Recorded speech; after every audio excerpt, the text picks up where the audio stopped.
இந்த பயறு வகைகள் போட்டு அடை இன்னைக்கு.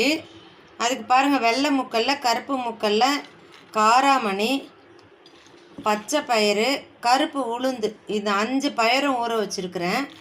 இது வந்து ஒரு 6 மணி நேரம் கிட்ட ஊறிட்டுருக்கு.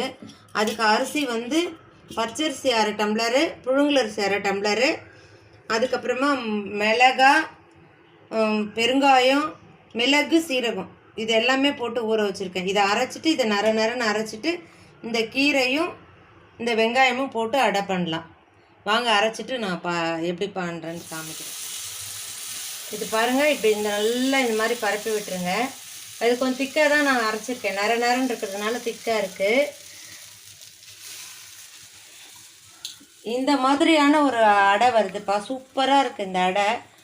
இதை வேக வைக்கும் பொழுது கொஞ்சம் எண்ணெய் விட்டுட்டு இந்த மூடியை கொஞ்சம்